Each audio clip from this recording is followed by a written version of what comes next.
Hello दोस्त, नमस्ते, प्रणाम। मैं हूँ वंदना दुबे और स्वागत करती हूँ रवि पंडित के चैनल पे। रवि पंडित के चैनल पे आप सभी का स्वागत है। और हम दोनों बहन मिलके एक बहुत ही प्यारा कजरी गीत सुनाने जा रहे हैं। कैसे लगेगा कमेंट में जरूर बताना। सावन गीत यानी कजरी गीत आप लोग को कैसे लगेगा कमेंट में बताइएगा। बरसा बीतल जाए संवरिया, काहे गैला सहरिया ना। बरसा बीतल जाए संवरिया, काहे गैला सहरिया ना। काहे गैला सहरिया ना हो सैया, गैला सहरिया ना। तरसे देखे खातिर नजरिया, काहे गैला सहरिया ना। तरसे देखे खातिर नजरिया, काहे गैला सहरिया ना। बरसा बीतल जाए संवरिया, काहे गैला सहरिया ना। हमके सावन नाही सुहाला, तोहरा खातिर रहो न जाला। हमके सावन नाही सुहाला, तोहरे खातिर रहो न जाला।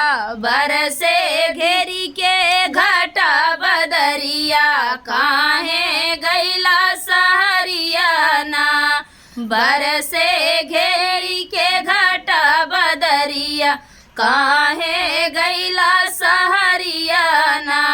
बरसा बीतल जाए संवरिया, काहे गैला सहरिया ना।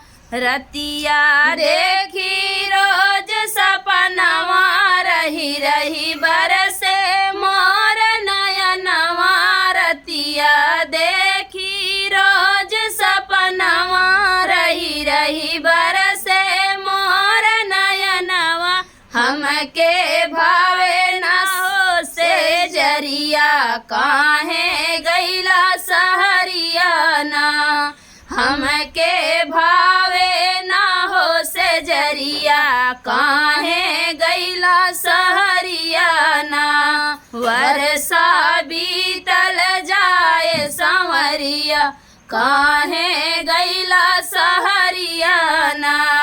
बिरही बनी के पड़ी अकेली, सारी देहिया मोर दुखेली। बिरही बनी के पड़ी अकेली, सारी देहिया मोर दुखेली। पागल गुरु रवि के हो नजरिया, काहे गैला सहरिया ना। पागल गुरु रवि के हो नजरिया, काहे गैला सहरिया ना। बरसा बीतल जाए संवरिया, काहे गैला सहरिया ना।